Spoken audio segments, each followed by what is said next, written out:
La primera vez que escuché ese sonido con claridad, supe que si lo contaba como lo oí, iba a parecer una mentira. Lo digo meses después, con más calma y con algunas cosas acomodadas, pero no se me quitó del todo. No me refiero a miedo como en una película, es más bien la idea de que tus sentidos pueden traicionarte, y aún así, tú sigues actuando como si fueran confiables. Todo empezó por una persona con la que trabajaba. No era alguien cercano, pero coincidíamos seguido. Un día me escribió tarde y me pidió un favor raro: pasar a su departamento y revisar una cosa. Me puso que no quería llamar a la administración porque ya la habían tratado como exagerada. Yo le contesté que qué cosa. Me dijo que eran ruidos. Al principio pensé en tuberías, vecinos, animales, cualquier cosa normal. Me mandó 3 audios cortos. En el primero se oía un silencio largo, y luego un golpe como en madera, pero no era seco. Tenía como un rebote, como si viniera desde dentro de una caja. En el segundo había pasos, 2 o 3, y luego nada. En el tercero, lo que me inquietó era un sonido bajo, como respiración pegada al micrófono, pero sin soplido, más como un roce constante. Le dije que a lo mejor su teléfono estaba captando interferencia. Ella me contestó que ya había cambiado de teléfono y era lo mismo. Después me dijo algo que me hizo aceptar. Llevo 2 semanas durmiendo con la luz prendida y ya no estoy pensando bien. Necesito que alguien más lo escuche ahí conmigo. Fui al día siguiente, en la tarde. El edificio era de esos con pasillos cerrados y alfombra vieja.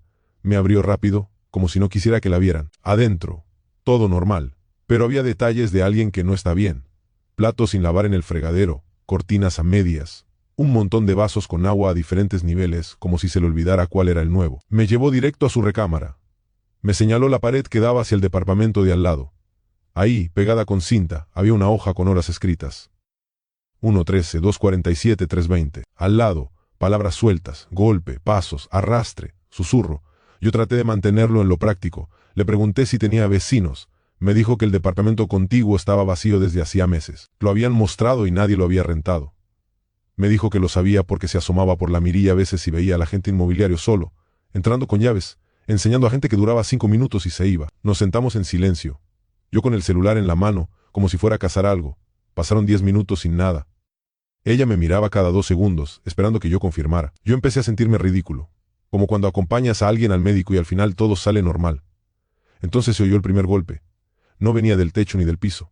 Venía de la pared, a la altura de la cabecera. No fue fuerte, pero fue exacto. Ella se tensó como si ya supiera.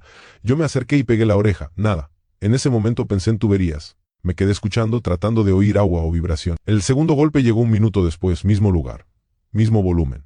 No era aleatorio. Era como si alguien tocara desde el otro lado, pero sin intención de comunicarse. Más bien como un patrón. Ella me dijo en voz baja que a veces eran 3, a veces 5. Que a veces después venían pasos. Me preguntó si yo lo escuchaba. Le dije que sí, que lo escuchaba y que podía hacer cualquier cosa, pero que sí. Grabé con el celular. Cuando reproduje, el golpe se oía más lejano de lo que fue. Eso me molestó porque me quitaba autoridad. En vivo era claro. En el audio parecía un vecino cerrando un cajón en otro piso. Me quedé 1 hora más. Hubo otros 2 golpes y un sonido de roce como si arrastraran algo pesado, pero muy despacio. Ella estaba casi al borde de llorar, pero no lo hacía. Solo apretaba la mandíbula y se tragaba la saliva, como conteniendo algo más grande. Cuando salí, lo primero que hice fue hablar con el guardia del edificio. No fui acusatorio. Le pregunté si el departamento contiguo estaba vacío. Me dijo que sí, que estaba en proceso. Le pregunté si alguien entraba de noche. Me dijo que no tenía registro, pero que la puerta sí la revisaban en rondines. Me lo dijo como quien quiere cerrar el tema. Esa misma noche, en mi casa, reproduje las grabaciones con audífonos buenos. Los golpes estaban, pero no me parecían tan inquietantes. El roce casi no se oía. Lo que sí se oía era un sonido bajo, un fondo, como electricidad. Pensé en el micrófono del teléfono en compresión, en cualquier explicación técnica. Al día siguiente, ella me escribió que había sido peor. Que había escuchado pasos claramente. Me mandó un audio nuevo. Yo lo escuché caminando en la calle. ¿Se oían pasos?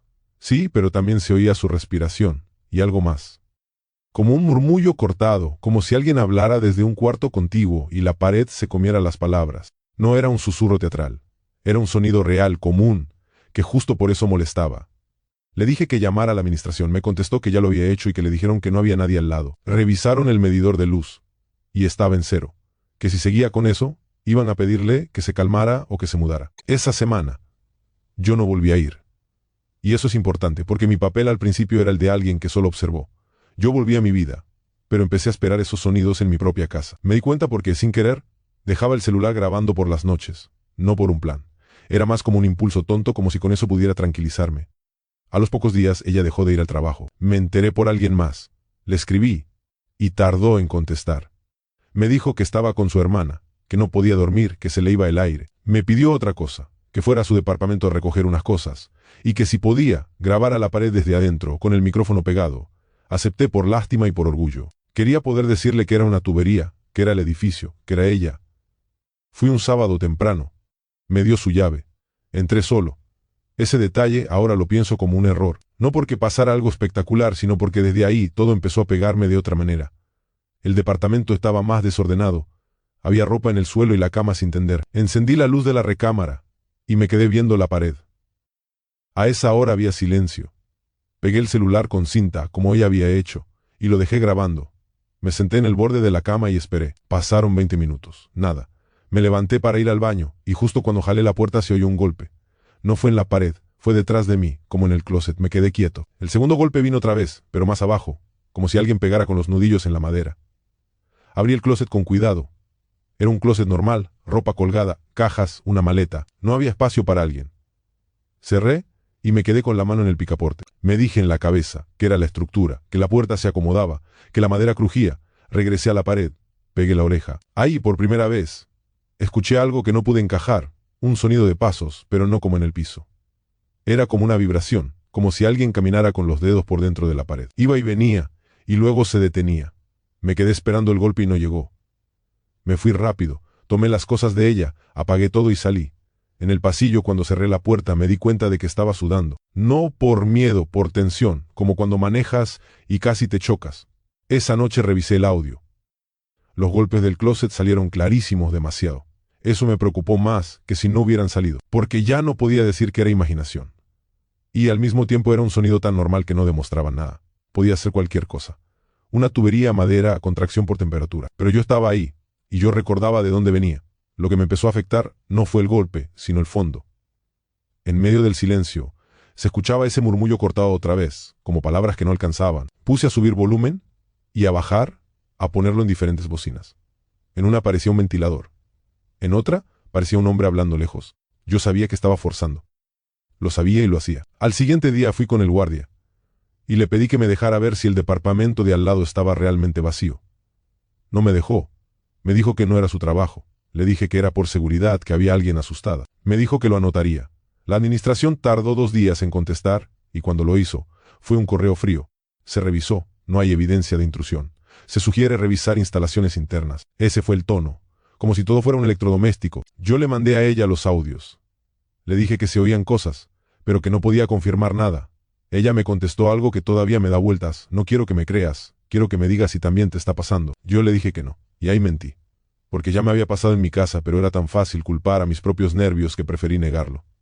Empecé a despertarme a la misma hora varias noches seguidas. No voy a decir la hora exacta como si fuera un cuento, solo que era dentro de un rango. Me despertaba con la sensación de que había un sonido que se estaba repitiendo y que mi cerebro dormido lo había reconocido. Me levantaba, caminaba al pasillo, ponía el oído en la pared y no escuchaba nada. Una mañana en el trabajo me di cuenta de que estaba escuchando golpes que no existían. Golpes lejanos, como de alguien tocando una mesa. Me quitaba los audífonos y no había nada. Volví a ponérmelos y los oía. Pensé en tinnitus. Busqué en internet, me asusté, lo dejé. Un día, sin querer, abrí una nota de voz vieja que me había mandado ella al inicio. La escuché con prisa, sin atención, y me di cuenta de algo. El patrón de los golpes no era aleatorio. Había una pausa exacta entre uno y otro, como si estuvieran cronometrados. Me quedé comparando audios como un idiota, anotando segundos como si con eso pudiera convertirlo en una prueba. Le pedí a ella que me dijera si ya se había mudado. Me dijo que no podía pagar otra renta, que la hermana ya no podía tenerla en su casa, que iba a volver. Me pidió que la acompañara la primera noche. Le dije que no podía, le dije que estaba ocupado. Y tampoco era verdad. La última vez que supe de ella fue por un mensaje corto. Regresé. Se oyen más cerca. Eso fue todo, no la vi más. Un mes después, yo ya estaba yendo a un médico por el tema del sueño. Me dijeron lo típico: higiene del sueño, menos pantalla, ejercicio. Me dieron algo ligero para dormir.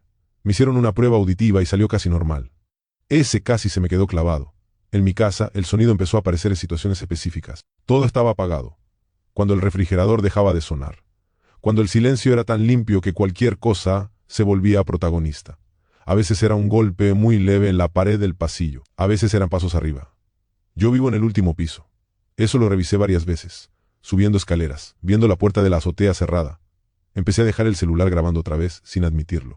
Una madrugada me desperté y escuché con toda claridad un roce como de tela, pegado a la pared de mi cuarto. Me quedé quieto. El roce se detuvo. Esperé. Luego hubo un golpe, seco, como en madera. Sentí que se me iba a salir el corazón, pero no hice nada. Solo escuché. Al día siguiente revisé el audio. El roce no salió. El golpe sí, pero muy bajo, casi como un clic. El fondo tenía el murmullo cortado otra vez. Y por primera vez, escuché algo parecido a una respiración, pero tan tenue que podía hacer mi propia nariz cerca del micrófono. Me quedé mirando la pantalla como si me fuera a contestar. Ese mismo día, tomé una decisión práctica. Me mudé a un lugar más pequeño y más caro, en un edificio nuevo, con paredes más sólidas. Le dije a mi familia que era por comodidad. No conté la historia completa a nadie, ni siquiera a la persona del trabajo que me la empezó. No volví a escribirle. En el nuevo lugar, las primeras semanas dormí mejor. Eso me hizo pensar que, al final, todo había sido ansiedad, sugestión, un oído cansado. Me repetí esa explicación como si fuera medicina. Pero una noche, meses después, cuando ya me sentía más estable, apagué la luz, me acosté. Y en el silencio limpio de un departamento que no conocía a nadie, escuché un golpe suave en la pared, a la altura de mi cabeza, seguido por una pausa exacta. Apagué el celular, me di la vuelta, y no me levanté. Eso fue lo que pasó. Si esta historia te generó alguna emoción o duda, puedes compartirlo en los comentarios. Para seguir escuchando más historias, suscríbete al canal y activa la campanita. En la descripción tienes enlaces a otros canales de nuestra familia con temáticas distintas.